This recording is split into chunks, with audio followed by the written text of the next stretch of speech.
Mutual fund portfolio review series की ये प्रमुख 14वीं वीडियो है।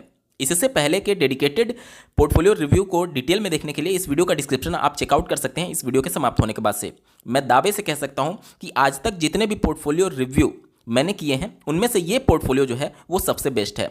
फंड वाइज मैं बात नहीं कर रहा, जो थॉट प्रोसेस इन्होंने अपनाया है फंड को सेलेक्ट करते समय और जिस तरीके से फंड को अपने गोल से जोड़ करके इन्होंने अपने पोर्टफोलियो में फंड को इंक्लूड किया है, उस थॉट प्रोसेस को जान करके आप भी काफ़ी ज़्यादा इंप्रेस होंगे इनके फंड सिलेक्शन को लेकर के। और इस वीडियो के समाप्त होने के बाद से आप खुद एक निष्कर्ष पर पहुंचेंगे कि किस प्रकार से पोर्टफोलियो डिजाइन किया जाता है। नमस्कार दोस्तों, मेरा नाम है नीरज। आप देख रहे हैं फिनोबिट यूट्यूब चैनल। अगर आप इस चैनल पर पहली बार विजिट कर रहे हैं तो इसको सब्सक्राइब करते हुए बेल आइकन को प्रेस करना ना भूलें। आज हम लोग श्री मिथुन जी के पोर्टफोलियो को रिव्यू करेंगे और सबसे पहले आपको बहुत बहुत बहुत बहुत धन्यवाद कि आपने इतने पॉजिटिव वर्ड्स लिखे इस चैनल के लिए। इन्होंने अपना नाम मृणाल दास बताया है।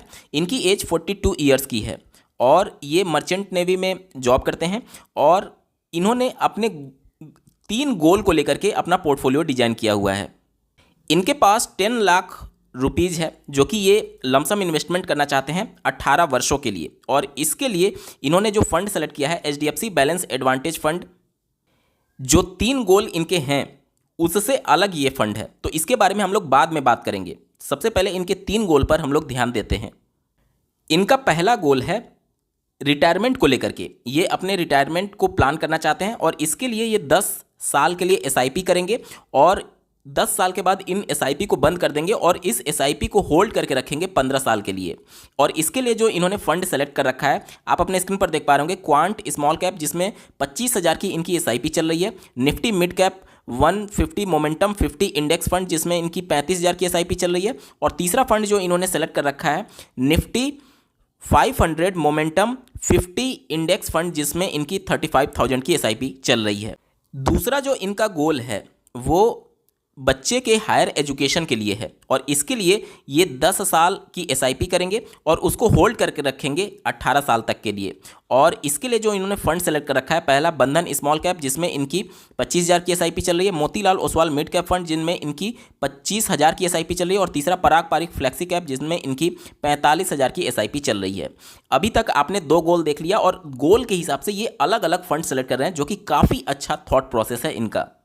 तीसरा और अंतिम गोल जो इनका है वो इनको फ्लैट लेना है जो कि आज के डेट में उस फ्लैट की कीमत लगभग 75 लाख है और ये फ्लैट जो है वो 5 से 6 सालों में ये लेंगे। और इसके लिए जो ये SIP कर रहे हैं महिंद्रा मैन्युलाइफ एग्रेसिव हाइब्रिड फंड में 28,000 की SIP इनकी जा रही है।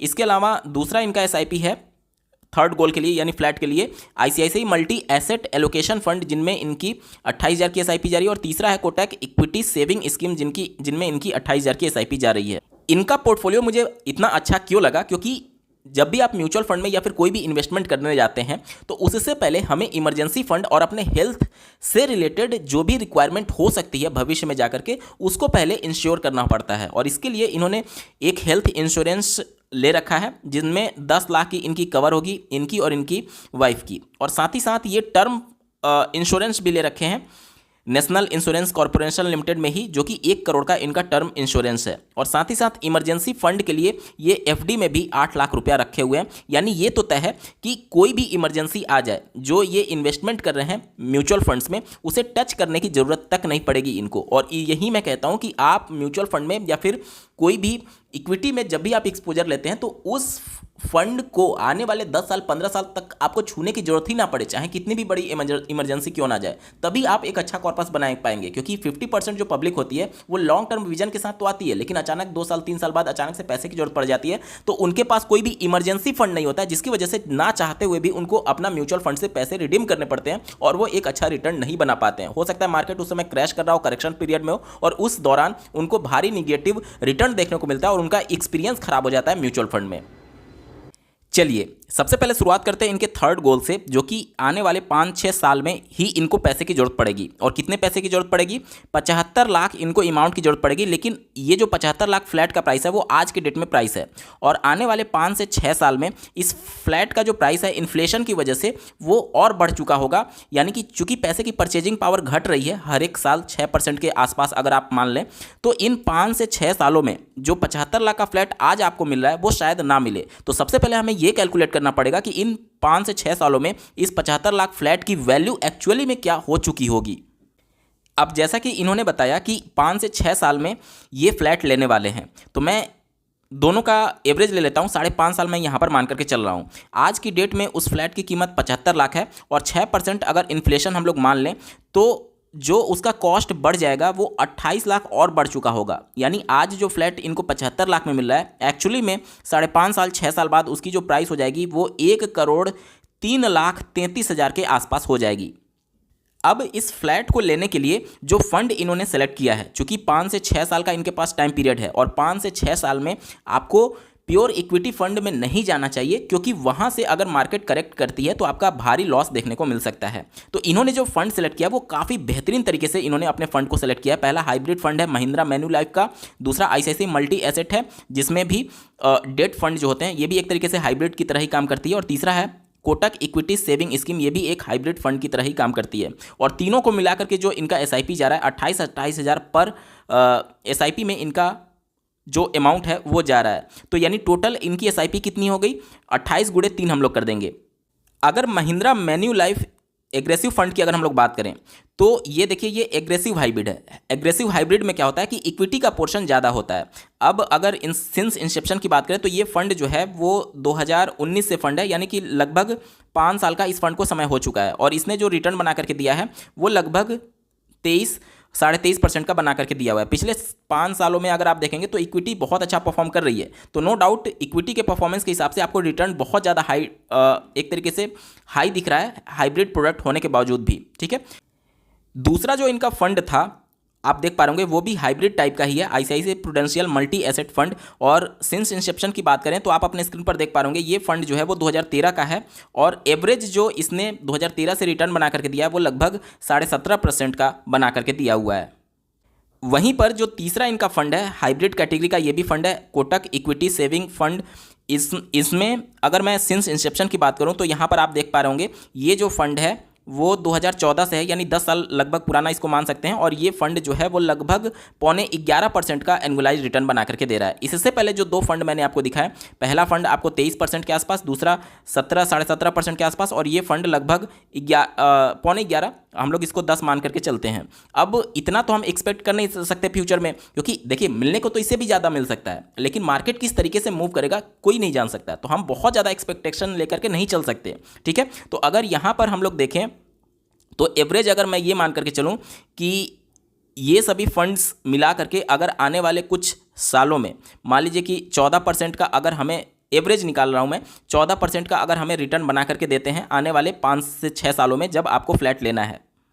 आप अपने स्क्रीन पर देखिए जो 28 हज़ार की 3 इनकी एसआईपी चल रही है हाइब्रिड प्रोडक्ट में फ्लैट को लेने के लिए, उन तीनों को अगर हम लोग मिला दें तो 84,000 का इनका एसआईपी चल रहा है। और इसमें हमने देखा कि अगर हम लोग 14% रेट ऑफ इंटरेस्ट के हिसाब से अगर लेकर के चलें तो आने वाले 5.5 सालों में ये कितना कॉर्पस जनरेट कर पाएंगे। आप अपने स्क्रीन पर देखिए इनका जो कॉर्पस होगा वो 83,77,000 के आसपास होगा, जबकि इनको चाहिए कितना 1,03,00,000 के आसपास इनको चाहिए, 1,03,00,000 के आसपास उस फ्लैट को खरीदने के लिए। यानी कि जितना अभी ये एसआईपी कर रहे हैं उस अमाउंट से ये अपने टारगेट को अचीव नहीं कर पाएंगे। अब इस टारगेट को अचीव करने के 2 रास्ते हैं, या तो जो आपकी 84,000 की एसआईपी का अमाउंट जा रहा है या तो उसको बढ़ाइए, या फिर थोड़ा सा और ज़्यादा रिस्क लीजिए और आप इस टोटल कॉर्पस पर आप बड़े आसानी से पहुंच सकते हैं। 2 तरीका है, या तो आप इस 84,000 की एसआईपी के अमाउंट को बढ़ा सकते हैं, या फिर दूसरा तरीका है आप थोड़ा सा रिस्क बढ़ा सकते हैं। कैसे, इसको ध्यान से समझिएगा।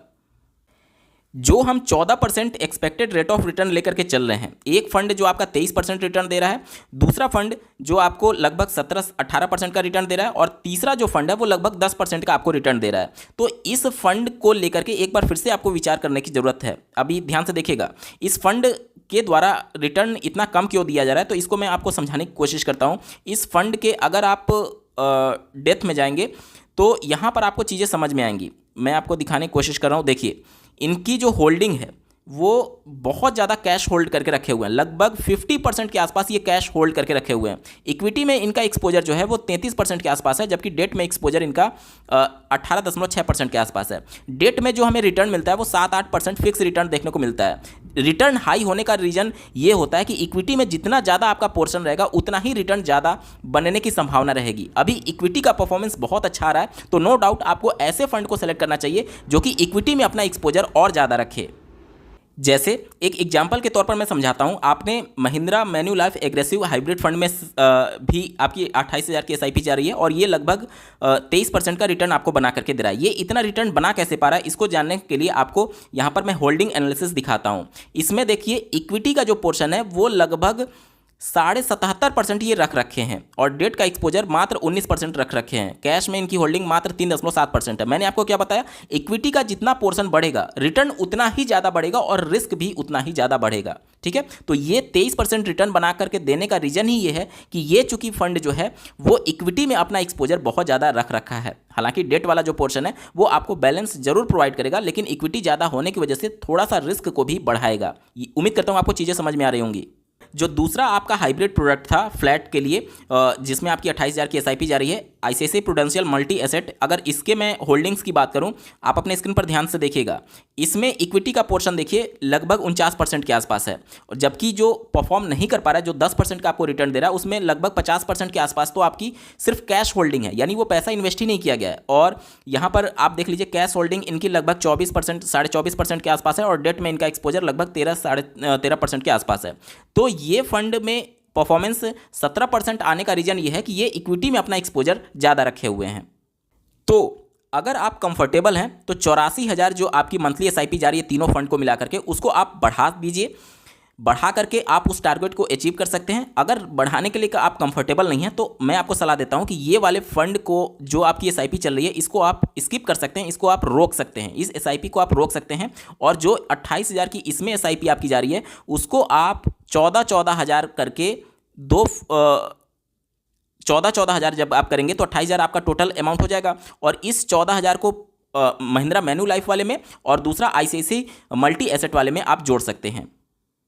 यानी कि महिंद्रा मैन्युलाइफ में पहले से आपकी 28 चल रही है और 14 आप इसमें जोड़ देंगे तो 42,000 की इसमें एसआईपी हो जाएगी और आईसीआईसीआई वाले में भी आपकी 42,000 की एसआईपी हो जाएगी। अब यहाँ पर एक फंड आपको अगर आप देखें तो पिछले 5 साल का जो एनुअलाइज रिटर्न हमने 23% देखा था और इसका लगभग 17-17.5% देखा था। अब यहाँ से हम लोग उम्मीद कर सकते हैं कि एटलीस्ट हमें 15% का रिटर्न देखने को मिलेगा, क्योंकि इससे पहले हमने 14% लेकर के चला था।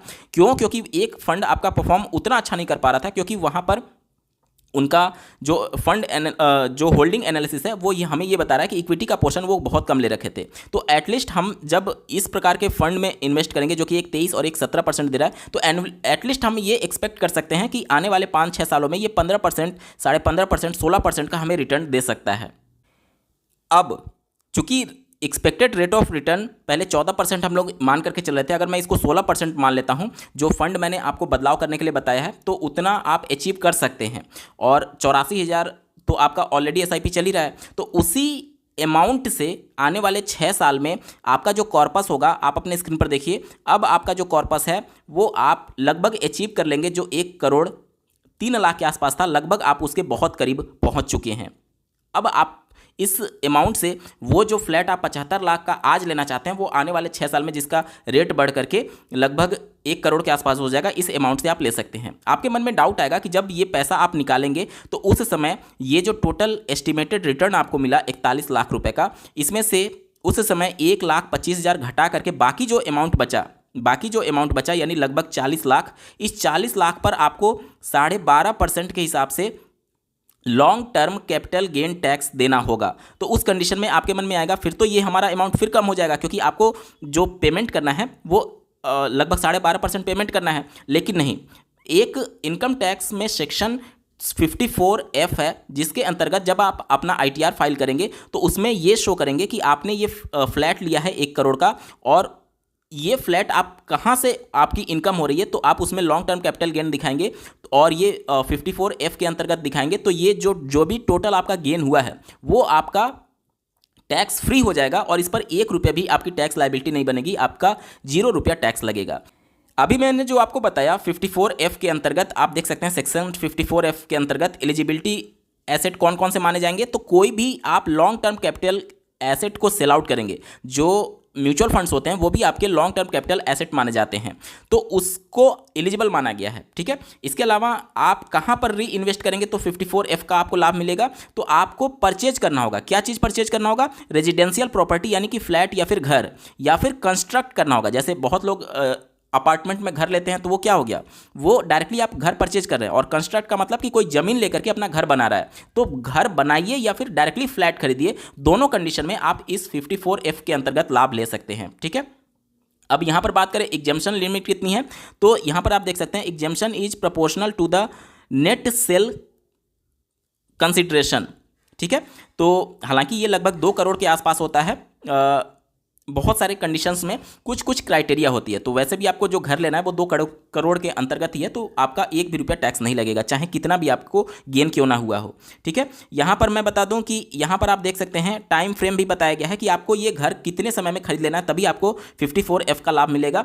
तो ये घर जो आप खरीदेंगे वो विदिन 1 ईयर होना चाहिए बिफोर, यानी जब भी आप अपना रिडीम करेंगे उससे 1 साल पहले के अंतर्गत ही आपका होना चाहिए, या फिर अगर हम लोग बात करें 2 ईयर आफ्टर, यानी कि जब आपने रिडीम कर लिया उसके 2 साल के बाद, मतलब कि 1 साल पहले आप खरीद लीजिए या फिर रिडीम करने के 2 साल के अंदर ही आपको खरीदना होगा। ठीक है, इसके बाद से अगर आप अपना ये घर बना बनाया खरीदने की कंडीशन में हो रही है, और अगर आप अपना घर बनाते हैं तो कंस्ट्रक्शन के लिए जो टाइम फ्रेम दिया गया है वो 3 साल का दिया गया है। यानी कि अगर आपको घर बनाने में मान लीजिए 1.5 करोड़ का खर्चा आया, तो ये 1.5 करोड़ जो आप खर्चा करेंगे अचानक तो होगा नहीं, जाहिर सी बात है 1-2 साल समय लग जाता है घर बनाने में, तो उसके लिए आपको 3 साल का समय दिया गया कि 3 साल में जो भी आपके खर्चे होंगे वो आप 54 के अंतर्गत 54F के अंतर्गत दिखाएंगे, और जितना भी आपको म्यूचुअल फंड से गेन हुआ होगा वो सब आपका टैक्स फ्री हो जाएगा, यानी 1 रुपया भी आपकी टैक्स लायबिलिटी नहीं बनेगी। तो उम्मीद करता हूं कि यहां तक चीज़ें आपको बिल्कुल स्पष्ट हो चुकी होंगी। तो जो फ्लैट लेने का आपका सपना है वो बड़े आसानी से कंप्लीट हो सकता है, जो मैंने आपको यहाँ पर कुछ सजेशन दिए हैं, तो इसको आप कंटिन्यू करिए, इसको आप क्लोज कर सकते हैं। और ये जो अमाउंट है वो आधा आधा बांट दीजिए आप इसमें और इसमें। ठीक है, या फिर अगर आप चाहें तो इसमें 20,000 इसमें जोड़ दीजिए, और यहाँ पर बचा हुआ जो अमाउंट है 8,000 वो आप इसमें जोड़ सकते हैं, क्योंकि ये जो फंड है इसमें इक्विटी का पोर्शन और ज़्यादा है, तो ये आपको ज़्यादा रिटर्न बना करके देगा, हालांकि रिस्क भी आपको बढ़ाएगा। तो टोटली आपके ऊपर डिपेंड करता है कि आप कितना रिस्क ले सकते हैं। ठीक है, अगर आप चाहें तो दोनों में आधा आधा डिवाइड कर दीजिएगा, इसको क्लोज करके 28,000 का आधा आधा 14,000 दोनों में डिस्ट्रीब्यूट कर दीजिएगा, या फिर अगर आप थोड़ा सा और रिस्क लेंगे जैसे 20,000 इसमें डिस्ट्रीब्यूट कर देंगे तो और ज़्यादा रिटर्न बनेगा, और जिससे आप ये घर लेने का सपना पूर्ण कर पाएंगे 5-6 सालों में। उम्मीद करता हूँ यहाँ तक डाउट्स आपके बिल्कुल क्लियर हो चुके होंगे। अब आते हैं आपके दूसरे गोल पर, जो कि आपके बच्चे के हायर एजुकेशन के लिए है, जिसमें आप 10 साल तक SIP चलाएंगे और उसके बाद से इसको होल्ड करेंगे आने वाले 18 सालों के लिए। अभी आपकी एज 42 साल है, तो मैं अगर गलत नहीं हूँ तो 10 साल का जो आप SIP चला रहे हैं वो इस 18 साल में इंक्लूडेड है। कहने का मतलब कि टोटल आपका पीरियड 18 साल का है, जिसमें आप 10 साल SIP चलाएंगे और बाकी का जो 8 साल बचा उसे आप होल्ड करने के लिए यहाँ पर कह रहे हैं, अगर मैं गलत नहीं हूँ तो।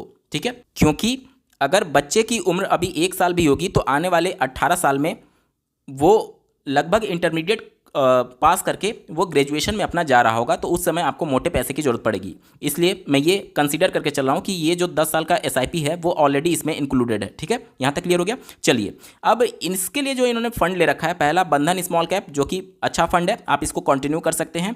Motilal Oswal mid cap category का बेस्ट परफॉर्मेंस इनका इस समय आ रहा है, जिसमें 25,000 की इनकी SIP चली है, जिसे आप कंटिन्यू कर सकते हैं। तीसरा फंड जो आपने ले रखा है पराग पारिक फ्लेक्सी कैप कैटेगरी का, ये कंसिस्टेंट परफॉर्मर रहा है। टॉप परफॉर्मर तो नहीं बोलेंगे, लेकिन कंसिस्टेंट इन्होंने परफॉर्मेंस बना करके दी है लॉन्ग टर्म के लिए। तो चूंकि आपका विजन लॉन्ग टर्म के लिए, तो नो डाउट आपके लिए एक बेहतरीन फंड हो सकता है, जो कि आपको बैलेंस अप्रोच भी प्रोवाइड करेगा। अब यहाँ पर चूंकि आपका टाइम होराइजन 18 साल का है, तो 18 साल के कंडीशन में अगर आप अपना एक्सपोजर ज़्यादा मिड कैप और स्मॉल कैप में रखेंगे तो आपको ज़्यादा बेनिफिट देखने को मिलेगा। हालांकि ये फंड भी बहुत अच्छा है, आप इसको कंसीडर कर सकते हैं, लेकिन यहाँ पर आपकी जो अमाउंट है वो बहुत ज़्यादा है। यहाँ पर फ्लेक्सी कैप जो है पराग पारिक का, वो मेनली फोकस करता है लार्ज कैप को लेकर के, क्योंकि ये एक तरीके से फोकस्ड जो इनका अप्रोच है इन्वेस्टमेंट का। जैसे अभी इनका परफॉर्मेंस देखेंगे पिछले साल भर से, तो बहुत अच्छा परफॉर्मेंस नहीं आ रहा है। इसके पीछे का रीज़न ये है कि ये अपने पोर्टफोलियो में बहुत ज़्यादा बदलाव नहीं करते हैं। बाकी के फ्लेक्सी कैप में अब अगर आप देखेंगे तो वो अपने पोर्टफोलियो में लगातार बदलाव करते हैं और मोमेंटम में रहने वाले फंड्स को वो सेलेक्ट करते हैं। जबकि जब मार्केट में गिरावट आती है तो सारे फ्लेक्सी कैप कैटेगरी अगर परफॉर्म नहीं भी कर रहे हो तो ये फंड अच्छा परफॉर्म कर जाता है। क्यों? क्योंकि ये जो चुनाव करते हैं वो फोकस्ड स्ट्रेटजी के अंतर्गत ऐसे स्टॉक्स का चुनाव करते हैं जिनका फंडामेंटल स्ट्रांग है। भले आज वो फंड ना चल रहे हो, आज वो स्टॉक्स ना चल रहे हो, लेकिन आने वाले समय में अच्छा रिटर्न बना करके दे सकते हैं। यही रीजन है कि ये एक कंसिस्टेंट परफॉर्मर बन करके उभरा हुआ है। तो यहाँ पर चूंकि लार्ज कैप का एक्सपोजर सबसे ज़्यादा होता है और आपका टाइम होराइजन बहुत ज़्यादा है, तो उस हिसाब से लार्ज कैप की तुलना में मिड कैप और स्मॉल कैप आपको बेहतर रिटर्न बना करके दे सकती है। तो यहाँ पर जो आपका 55% का एक्सपोजर है, मेरे ख्याल से यहाँ पर आपको थोड़ा सा कम करना चाहिए। फाइनल डिसीजन आपका होगा, ये सिर्फ और सिर्फ एजुकेशन पर्पज़ के लिए वीडियो बनाई जा रही है। तो मेरे हिसाब से 30,000 का आपका यहाँ पर एसआईपी जाना चाहिए। 45,000 से घटा करके आप इसे 30,000 कर सकते हैं। अब जो 15,000 अमाउंट आपका यहाँ से बच रहा है, उस 15,000 में से 10,000 आप मिड कैप को दे सकते हैं। तो मिड कैप में जो आपका एक्सपोजर हो जाएगा वो 25,000 से बढ़ करके 35,000 हो जाएगा। और बाकी का जो आपका 5,000 बचा वो आप इसमें जोड़ सकते हैं बंधन स्मॉल कैप में, और इसे बढ़ा करके आप 30,000 कर सकते हैं। ऐसा मैंने क्यों किया? क्योंकि ये स्मॉल कैप लॉन्ग टर्म में आपको ज़्यादा रिटर्न बना करके दे देगा लार्ज कैप की तुलना में। और मिड कैप कैटेगरी में मैंने ज़्यादा फंड क्यों जोड़ा, 10,000 क्यों जोड़ा और इसमें 5,000 क्यों जोड़ा? क्योंकि मिड कैप कैटेगरी के जो फंड होते हैं वो एक तरीके से स्मॉल कैप से कम वोलेटाइल होते हैं, लेकिन रिटर्न के मामले में स्मॉल कैप को कड़ी टक्कर दे सकते हैं। और मोतीलाल ओसवाल इन समय इनका परफॉर्मेंस काफ़ी अच्छा आ रहा है, तो आप यहाँ पर ये बदलाव कर सकते हैं, क्योंकि ये आपका लॉन्ग टर्म का विजन है। और लॉन्ग टर्म में चूंकि ये फ्लैक्सी कैप आपको लार्ज कैप ज़्यादा होने की वजह से बहुत अच्छा रिटर्न आप एक्सपेक्ट नहीं कर सकते, इसकी तुलना में आप इन दोनों से बहुत ज़्यादा अच्छा रिटर्न एक्सपेक्ट कर सकते हैं। तो मेरे ख्याल से 45,000 को कम करके आपको 30,000 करना चाहिए, और साथ ही साथ इस अमाउंट को बढ़ा करके आपको 35,000 और इस अमाउंट को बढ़ा करके 30,000 करना चाहिए। ठीक है, तीनों फंड को जोड़ करके आपकी 95,000 की एसआईपी चल रही है। और इसमें आपका स्मॉल कैप का भी अच्छा खासा एक्सपोजर है, मिड कैप का भी अच्छा खासा एक्सपोजर है, और पराग पारिक फ्लेक्सी कैप का भी अच्छा खासा एक्सपोजर है। तो यहाँ पर हम ये मान करके चलें कि अगर 18% भी आपको रिटर्न देखने को मिला, चूंकि आपका 18 साल का लंबा टाइम पीरियड है, तो 18% अगर हम लोग मान करके चलें तो आप अपनी एसआईपी जो है वो 10 साल तक कंटिन्यू करना चाहते हैं। तो 10 साल तक अगर आप इस एसआईपी को कंटिन्यू करते हैं तो आपका जो टोटल कॉर्पस बन जाएगा वो 9,19,44,000 के आसपास बन जाएगा। माफ़ कीजिएगा, 3,19,44,000 के आसपास। अब ये 10 साल तो आपने एसआईपी चला लिया, अब टोटल आपका इन्वेस्टमेंट होराइजन 18 साल का है, तो 10 साल एसआईपी चला, बाकी का जो 8 साल है आप इसको होल्ड करना चाहते हैं एसआईपी बंद करके। यानी ये जो आपका कॉर्पस बन गया एसआईपी के थ्रू, अब ये लमसम में कन्वर्ट हो जाएगा और लमसम इस 8 साल तक इन्वेस्ट होकर के रहेगा। तो हमें लमसम कैलकुलेटर के माध्यम से हम ये देखते हैं कि 18% एक्सपेक्टेड रेट ऑफ रिटर्न के हिसाब से ये अमाउंट जो है वो कितना हो जाएगा। अब जो आपका टोटल अमाउंट बना था 3,19,44,000, अगर इसको मैं 18% एक्सपेक्टेड रिटर्न के हिसाब से 8 साल के लिए लमसम इन्वेस्टेड रहने देता हूं, तो आपका जो अमाउंट हो जाएगा वो 12 करोड़ के आसपास हो जाएगा। टोटल अमाउंट जो हो जाएगा वो 12 करोड़ के आसपास हो जाएगा। और चूंकि आपने टोटल ये जो आपका टाइम होराइजन है वो 18 साल का है, और 18 साल में जो एजुकेशन है वो बहुत ज़्यादा महंगी हो चुकी होगी, यानी कि आपको इसमें कंसीडर करना होगा इन्फ्लेशन को। ठीक है, तो आपका टोटल अमाउंट 12 करोड़ आज से 18 साल बाद मिलेगा। 18 साल बाद जो ये वैल्यू मिलेगी वो आज के डेट के हिसाब से कितना होगी, इसको पहले हम लोग कैलकुलेट करते हैं इन्फ्लेशन को एडजस्ट करके। अब अगर 6% इन्फ्लेशन को हम लोग ऐड कर लें तो 18 साल में जो हमें 12 करोड़ रुपया मिलेगा उसका आज के डेट में जो वैल्यू है, मतलब कि 12 करोड़ जो आपको 18 साल बाद मिलेगा, अगर आज के डेट में उस 12 करोड़ की वैल्यू देखेंगे तो 4 करोड़ 20 लाख के आसपास आएगा। अब आपने ये मेंशन नहीं किया है कि कितने पैसे की ज़रूरत पड़ेगी हायर एजुकेशन के लिए, क्योंकि हायर एजुकेशन में आप किस कोर्स की बात कर रहे हैं उसके हिसाब से कॉस्ट डिसाइड होगा। जैसे एमबीबीएस की बात करेंगे तो बहुत ज़्यादा महंगा है।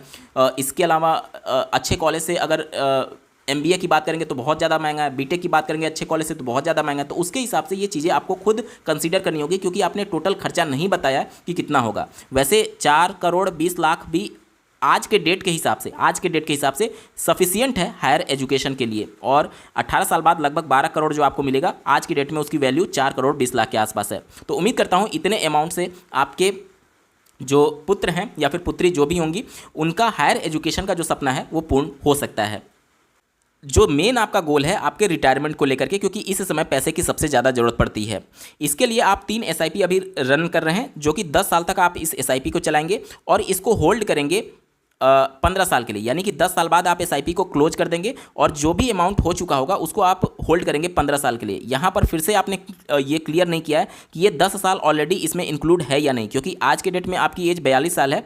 तो अगर मैं 15 साल में ये 10 साल को इंक्लूड करके मान करके चलूँ तो आपका जो एज आ जाएगा वो 57 साल हो जाएगा। और अगर इस 10 साल के बाद अगर आप 15 साल होल्ड करने की बात कर रहे हैं, यानी टोटल आपका 25 साल हो जाएगा। तो अगर 42 में 25 अगर आप जोड़ते हैं तो ये आ जाएगा 67 साल। तो मैं ये मान करके चल रहा हूँ कि ये जो एज है वो रिटायरमेंट के लिए ठीक एज है। तो उस हिसाब से मैं ये मान करके चल रहा हूँ कि इस 15 साल में जो आप होल्ड करने की बात कर रहे हैं, ये 10 साल की SIP ऑलरेडी इंक्लूडेड है। ठीक है, चलिए अब यहाँ पर अगर हम लोग आपके फंड को देखें तो आपका जो फंड है क्वांट स्मॉल कैप, जो कि ठीक ठाक है, अच्छा परफॉर्मेंस दे रहा है। अभी हालांकि जो सेबी का सर्च एंड सीजर ऑपरेशन की वजह से जो रिपोर्ट हालांकि अभी पब्लिक डोमेन में नहीं आई, लेकिन जो न्यूज आई थी उसकी वजह से इनका परफॉर्मेंस डाउन है। उसको लेकर के आपको घबराना नहीं है, क्योंकि अभी जो इनके फंड मैनेजर हैं उन्होंने एक इंटरव्यू में क्लियर किया हुआ है कि हम कैश को ज़्यादा होल्ड करके रखे हुए हैं, क्योंकि अभी जो मार्केट में वॉलेटिलिटी है हम उसका लाभ लेना चाहते हैं।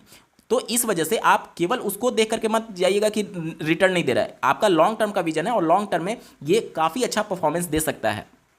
ठीक है, और सेबी का जो रिपोर्ट जहाँ तक बात है, तो अभी तक वो रिपोर्ट उन्होंने पब्लिक नहीं की है। और इस प्रकार के जो फ्रंट रनिंग के मामले होते हैं वो axis small cap, axis AMC पर भी लग चुके हैं और बहुत सारे AMC पर ऑलरेडी लग चुके हैं। तो ये पर्टिकुलर किसी एक थोड़े से टाइम के लिए अगर हो सकता है कि इम्पैक्ट करे, लेकिन लॉन्ग टर्म में आपको बहुत ज़्यादा परेशान होने की जरूरत नहीं है, आप इसको कंटिन्यू कर सकते हैं। यहाँ पर आपकी 25,000 की SIP चल रही है। Nifty mid cap 150 momentum 50 index fund में आपके 35,000 की SIP चल रही है। मैं उम्मीद करता हूँ ये फंड के बारे में आप जान रहे होंगे। ये जो टोटल NSE और BSE में जो 101 सीरियल नंबर से लेकर के 250 सीरियल नंबर तक जो मिड कैप की कंपनी होती है, जिनका मार्केट कैपिटलाइजेशन 5,000 करोड़ से लेकर के 20,000 करोड़ के बीच में होता है, उन कंपनियों में से टोटल 150 कंपनियों में से 50 कंपनियों को चुना जाएगा जो कि मोमेंटम में होंगे। मोमेंटम कहने का मतलब कि जो कि फॉर्म में होंगे। जैसे कि देखिए टीम का सिलेक्शन कैसे किया जाता है, क्रिकेट टीम का सिलेक्शन कैसे किया जाता है, जितने भी प्लेयर होंगे उनमें जो फॉर्म में होंगे उनका टीम में सिलेक्शन किया जाता है। इसी प्रकार से 150 टोटल स्टॉक्स में से जो अच्छा परफॉर्म कर रही होगी उनका परफॉर्मेंस के बेस पर उनमें से 50 टॉप के परफॉर्मेंस वाले को सेलेक्ट कर लिया जाएगा। तो ये एक इंडेक्स फंड है जो कि लॉन्ग टर्म में आपको काफ़ी अच्छा रिटर्न बना करके दे सकता है। तो इसको आप कंटिन्यू कर सकते हैं। इसी के तहत आपने तीसरा फंड जो ले रखा है निफ्टी 500 मोमेंटम 50 इंडेक्स फंड, जो कि 35,000 की इसमें SIP चल रही है। अगर मैं इसके बारे में बताऊं तो निफ्टी 500 में आपका टोटल 1 से लेकर के 100 सीरियल नंबर तक लार्ज कैप की कंपनी, 150 आपकी मिड कैप की कंपनी, और दोनों को जोड़ देंगे तो 250 हो गया। बचा जो 250 वो स्मॉल कैप की कंपनी जो कि सीरियल नंबर 251 से लेकर के 500 के बीच में होंगी। यानी टॉप की 250 स्मॉल कैप की कंपनी, तीनों को मिलाकर के 500 कंपनियाँ हो गई, जो कि यहाँ पर 500 शो कर रहा है। और मोमेंटम इन 500 में से जो 50 परफॉर्म करने वाले स्टॉक्स होंगे वो स्टॉक्स को इसमें शामिल किया जाएगा। तो चूंकि यहाँ पर मिड कैप भी है, स्मॉल कैप भी है और लार्ज कैप भी है, तो यहाँ पर आपको एक तरीके से डाइवर्सिफिकेशन ज़्यादा मिल जाता है। और स्मॉल कैप की होने की वजह से यहाँ पर रिटर्न जो है वो आपको ठीक ठाक देखने को मिलेगा, अच्छा देखने को मिलेगा। तो आपका जो टाइम होराइजन है उसके हिसाब से ये फंड आपके लिए बेहतर ऑप्शन हो सकता है। देखिए, जब आप इन 15 साल का जो आपका टाइम होराइजन है, इसमें बहुत बार आपको मार्केट में रेड सिग्नल भी देखने को मिलेगा, बहुत बार मार्केट परफॉर्म भी नहीं कर रही होगी, लेकिन आपको घबराना नहीं है, आपको इसको होल्ड करके रखना है। ये जो 2 फंड होंगे वो बहुत ज़्यादा वोलेटाइल होंगे। वोलेटाइल कहने का मतलब कि यहाँ पर मोमेंटम के आधार पर फंड को सेलेक्ट किया जा रहा है, ना कि उनके फंडामेंटल के आधार पर। मोमेंटम यानी कि मान लीजिए कोई स्टॉक ऐसा है जो कि चल नहीं रहा है, जो कि मतलब जिनका फंडामेंटल स्ट्रांग नहीं है लेकिन वो बहुत अच्छा चल रहा है, तो उस कंडीशन में ये सेलेक्ट हो जाएगा। लेकिन जैसे ही मार्केट करेक्शन पीरियड में आएगी तो वो फंडामेंटल उसका स्ट्रांग नहीं था, तो वो जो स्टॉक है वो धड़ाम से नीचे गिरेगा, तो उस दौरान रीबैलेंसिंग की जरूरत पड़ती है। और इस प्रकार के मोमेंटम फंड में हर 6 महीने पर आपका रीबैलेंसिंग किया जाएगा, हर 6 महीने पर। तो अगर कोई स्टॉक परफॉर्म नहीं कर पा रहा है तो आने वाले 6 महीने में उस स्टॉक को बाहर कर दिया जाएगा इस एक्सचेंज के द्वारा, जो एनएससी और बीएसई है, और नया इंडेक्स में नया स्टॉक को ऐड कर लिया जाता है। तो ये सारी चीज़ों की वजह से वोलेटिलिटी जो होती है वो बहुत ज़्यादा होती है, यानी कि अचानक से आपको बहुत हाई रिटर्न देखने को मिलेगा।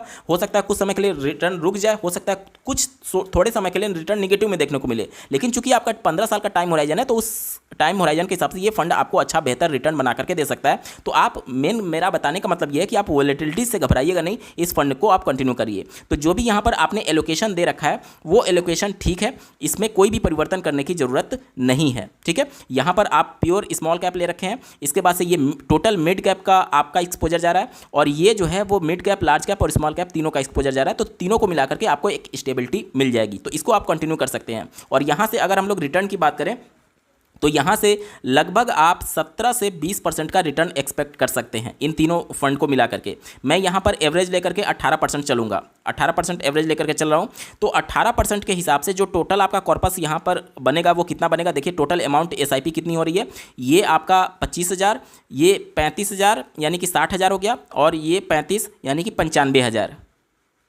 आप अपने स्क्रीन पर देख पा रहे होंगे 95,000 की एसआईपी के तहत 18% एक्सपेक्टेड रेट ऑफ रिटर्न, और चूंकि 10% आप एसआईपी चलाना चाहते हैं तो 10 साल के बाद आपका जो टोटल कॉर्पस बनेगा वो 3,19,44,000 का बन जाएगा। और टोटल आपका टाइम होराइजन 15 साल का है, यानी कि 10 साल आपने एसआईपी कर लिया और बचे 5 साल आप इसको होल्ड करके रखना चाहेंगे, ठीक है। तो 5 साल के लिए ये जो अमाउंट बना वो क्या हो जाएगा, वो लमसम की तरह काम करेगा। और देखते हैं कि 3,19,00,000 का 5 साल होल्ड करने के बाद से अमाउंट कितना बन जाएगा।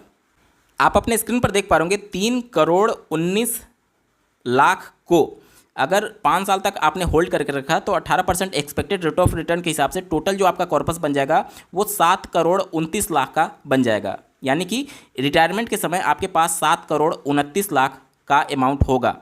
अब जो अमाउंट बना आपका 7,29,00,000, इसको आप पर मंथ SWP के माध्यम से अगर 3,64,000 विड्रॉ कर रहे हैं, क्योंकि रिटायरमेंट के बाद हो सकता है आपका जो अभी एक्टिव सोर्स ऑफ इनकम हो, सैलरी या फिर जो भी चीज़ें हों, वो हो सकता है बंद हो चुकी हों। और ये मैं मान करके चल रहा हूँ कि इस टोटल अमाउंट का 0.5% आप मंथली बेसिस पर SWP करेंगे, और जो रिटर्न है जो आपका 18% वो ऑलरेडी मिल रहा है। तो मैं 0.5% क्यों कर रहा हूँ, क्योंकि यहाँ से अगर 12 से मैं मल्टीप्लाई करता हूँ, 12 से क्यों कर रहा हूँ, क्योंकि ये 0.5% हम मंथली बेसिस पर निकालेंगे, तो 12 से मल्टीप्लाई कर देंगे तो हमें साल का पता चल जाएगा कि हम कितना निकाल रहे हैं, 6%। अब हमें रिटर्न मिल रहा है 18% और उसमें से 6% केवल निकाल रहे हैं, तो आपका जो ये अमाउंट है वो 12% से ग्रो भी कर रहा होगा, और पर मंथ आपको 3,64,000 मिल भी रहा है। तो अगर इसको 5 साल में कंटिन्यू करता हूँ तो आपका जो अमाउंट है 7,29,00,000 से बढ़ करके 13,30,00,000 हो जाएगा। अब चाहें तो आप इस अमाउंट को कंटिन्यू कर सकते हैं, या फिर प्रत्येक साल महंगाई बढ़ रही होगी तो इन्फ्लेशन 6% को इसमें ऐड करके आप इस अमाउंट को प्रत्येक साल बढ़ाते रह सकते हैं। और अभी मान लीजिए आप 3,64,000 निकाल रहे हैं, तो इसका 6% इन्फ्लेशन बढ़ा करके जो भी अमाउंट आएगा वो अगले साल आप सेट कर सकते हैं। उसके बाद 1 साल के लिए फिर उसको कंटिन्यू करके फिर 6% इन्फ्लेशन मान करके उसको आप बढ़ा सकते हैं, और ये अमाउंट लगातार आपका बढ़ता चला जाएगा, क्योंकि यहाँ पर एक्सपेक्टेड रेट ऑफ रिटर्न आपका 18% है और आप साल का सिर्फ 6% निकाल रहे होंगे। उम्मीद करता हूँ आपके सारे डाउट्स क्लियर हो चुके होंगे यहाँ तक। तीनों गोल के अलावा आपके पास 10 लाख का एक लमसम इन्वेस्टमेंट आप करना चाहते हैं, और इसके लिए टाइम होराइजन 18 साल का है, और इसके लिए आपने HDFC का बैलेंस एडवांटेज फंड चुना है। आप पूछ रहे हैं कि क्या ये सही है या नहीं। मेरे हिसाब से इस टाइम होराइजन के लिए ये HDFC बैलेंस एडवांटेज फंड जो है वो हाइब्रिड कैटेगरी का डायनेमिक एसेट एलोकेशन फंड है, जो कि ये आपके लिए बेस्ट ऑप्शन नहीं हो सकता। अभी जो फ्लैट लेने के लिए 5 से 6 साल के लिए आपने जो तीनों हाइब्रिड फंड चुना था वो आपने बिल्कुल सही चुना था, क्योंकि जब आपका टाइम होराइजन कम होता है 5 साल या फिर इसके आसपास का, तो उस समय आपको हाइब्रिड में ही जाना चाहिए, क्योंकि वहाँ पर कम टाइम पीरियड है और उसमें आप रिस्क नहीं ले सकते। लेकिन यहाँ पर टाइम होराइजन आपका बहुत ज़्यादा है, इसलिए हाइब्रिड फंड जो आपने सेलेक्ट किया है इससे कहीं बेहतर प्योर इक्विटी फंड आपको अच्छा रिटर्न दे सकता है। अब जो 10 लाख का आप इन्वेस्टमेंट करना चाहते हैं आने वाले 18 सालों के लिए, तो ये ध्यान से सुनिएगा, ये 10 लाख अगर आप चाहें तो प्योर इक्विटी फंड में लार्ज कैप, मिड कैप और स्मॉल कैप का तीनों का एक्सपोजर लेने के लिए आप अलग अलग फंड ले सकते हैं। या फिर अगर आप एक ही फंड में इन्वेस्टमेंट करना चाहें तो आप मल्टी कैप के थ्रू भी तीनों का एक्सपोजर आपको मिल जाएगा। मल्टी कैप में क्या होता है कि लार्ज कैप, मिड कैप और स्मॉल कैप तीनों में मिनिमम 25% आपका एलोकेशन जाएगा ही जाएगा। तो इस तरीके से आप एक ही फंड लेकर के तीनों में, लार्ज, मिड और स्मॉल कैप में अपना एक्सपोजर रख सकते हैं। अगर मैं आपको एक फंड दिखाऊं अपने स्क्रीन पर, हालांकि ये कोई भी रिकमेंडेशन नहीं है, सिर्फ और सिर्फ एजुकेशन पर्पज़ के लिए वीडियो बनाई जा रही है। जो भी आप अपना इन्वेस्टमेंट करिएगा प्रॉपर रिसर्च जरूर कर लीजिएगा। निपॉन इंडिया मल्टी कैप की अगर मैं बात करूं तो इनका फंड साइज भी काफ़ी अच्छा है, आप अपने स्क्रीन पर देख पाएंगे। यानी लिक्विडिटी की आपकी प्रॉब्लम नहीं आएगी। 38,115 करोड़ का इनका फंड साइज है। इनका टोटल होल्डिंग की अगर बात करें तो 110 स्टॉक्स में इनकी होल्डिंग है। और इनके कुछ होल्डिंग एनालिसिस की बात करें तो इक्विटी में आपका पैसा 98% जा रहा है। मैंने आपको क्या बताया कि इक्विटी में जितना ज़्यादा पोर्शन रहेगा उतना ही ज़्यादा आपके लिए बेहतर रिटर्न बन करके आएंगे। अब चूंकि इक्विटी में 98% है और 2% कैश में होल्डिंग है, डेट में इनका एक्सपोजर नहीं है, इस वजह से लॉन्ग टर्म में इक्विटी जो है वो आपके लिए अच्छा परफॉर्म कर सकती है। अगर इसका टेक्निकल डेटा हम लोग देखें तो इनका जो बीटा है वो 0.9% के आसपास है। 0.9 हमें ये बताता है कि ये अपने बेंचमार्क से कम वोलेटाइल है। और वहीं पर अल्फा जो है इनका काफ़ी डिसेंट है, पॉजिटिव में अल्फा जितना ज़्यादा होगा उतना आपके लिए बेहतर है। तो ये अपने इंडेक्स से, अपने बेंचमार्क से काफ़ी अच्छा रिटर्न बना करके भी आपको देगा। तो ये फंड काफ़ी अच्छा परफॉर्म कर रही है मल्टी कैप में। तो अगर आप चाहें तो इस फंड को कंसीडर कर सकते हैं। और अगर मैं आपको इनका रिटर्न के मामले में दिखाऊं तो पिछले 1 साल का अगर मैं इसका परफॉर्मेंस दिखाऊं, आप अपने स्क्रीन पर देखिएगा, 1 साल में इस फंड ने 49% का रिटर्न दिया है, 3 साल में लगभग 29.5% का, 5 साल में लगभग 27.5% का। और सिंस इंसेप्शन की बात करें तो ये फंड जो है वो 2013 से यहाँ पर डेटा शो कर रहा है और लगभग 19% का ये रिटर्न बना करके दिया हुआ है। अब आपका जो टाइम होराइजन 18 साल का है, मैं मान करके चला हूँ कि ये 19% ना सही, अगर मान लीजिए 17% भी अगर आपको रिटर्न दे दिया तो 10 लाख का कॉर्पस कितने का रिटर्न बन जाएगा, इसको एक बार कैलकुलेट कर लेते हैं। आप अपने स्क्रीन पर देख पा रहे होंगे, लमसम कैलकुलेटर के माध्यम से मैंने 10 लाख जो आप इन्वेस्ट करना चाहते हैं 17% एक्सपेक्टेड रेट ऑफ रिटर्न के हिसाब से आने वाले 18 साल में इस 10 लाख की जो वैल्यू हो जाएगी वो 1,68,78,953 रुपये के बराबर हो जाएगी, जो कि काफ़ी अच्छा आपका कॉर्पस जनरेट हो जाएगा। तो कुल मिलाकर के ये पूरे आपके पोर्टफोलियो का रिव्यू है। जो भी फंड आपने सेलेक्ट किए हैं, कुछ फंड में आपको बदलाव करने की ज़रूरत है, जो कि मैंने आपको वीडियो में परत दर परत आपको बता दिया। आपको ये वीडियो कैसा लगा, मेरा एफर्ट कैसा लगा, कमेंट के माध्यम से जरूर बताइएगा। और ऐसे ही महत्वपूर्ण अपडेट के लिए इस चैनल को सब्सक्राइब करना ना भूलें। इस वीडियो को देखने के लिए आपका बहुत बहुत धन्यवाद। भगवान करे आपका दिन शुभ हो।